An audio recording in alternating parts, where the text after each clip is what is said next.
Hello everyone, আজ চলে এসেছি একটি নিউ ব্লগ নিয়ে। আজ ছিল আমার পিপিদের পাড়ার কীর্তনের শেষ দিন, অর্থাৎ বাউল অনুষ্ঠান। তো আমি সন্ধ্যাবেলায় রেডি হয়ে চলে আসি পিপিদের বাড়ি। এসে দেখি সবাই রেডি অলরেডি, শুধুমাত্র ওই একজন পাবলিক বাদ দিয়ে। যাই হোক, ওরও অলমোস্ট ডান ছিল মেকআপ। তারপর ম্যাম রেডি হলেই আমরা চলে যাই মন্দিরে। ওরে বাবা, মন্দিরে কত ভিড়, মানে বলার মতো না। তারপর কিছুক্ষণ আমরা সবাই আড্ডা মারি। তারপর পিপিরা সবাই ডান্স করছিল, তো আমাদেরকে বললো জয়েন করতে। আমরাও জয়েন করলাম, ডান্স করছিলাম, বেশ ভালোই এনজয় করলাম আমরা। দেন আমি একটা রোল খেয়েছিলাম।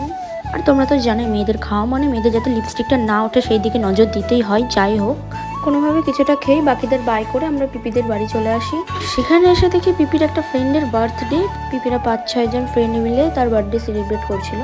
আর ইনি হলেন পিপিরই একজন ক্লোজ ফ্রেন্ড। তারপর বার্থডে গার্লের কেক কাটিং হয়।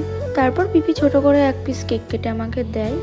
সিরিয়াসলি বলছি, হেভি টেস্টি ছিল কেকটা। দেন প্রচণ্ড গরম লাগছিল, তাই পিপিদের ফ্রিজ থেকে আমি থামস আপ বের করে খাই। তারপর কিছুক্ষণের মধ্যে সবাই বাড়িও চলে যাই। তো আজকের ব্লগটা এখানেই শেষ করছি। তোমাদের যদি ব্লগটি ভালো লেগে থাকে অবশ্যই লাইক কমেন্ট শেয়ার করে দেবে। দেখা হচ্ছে নেক্সট অন্য কোনো ব্লগে। টাটা।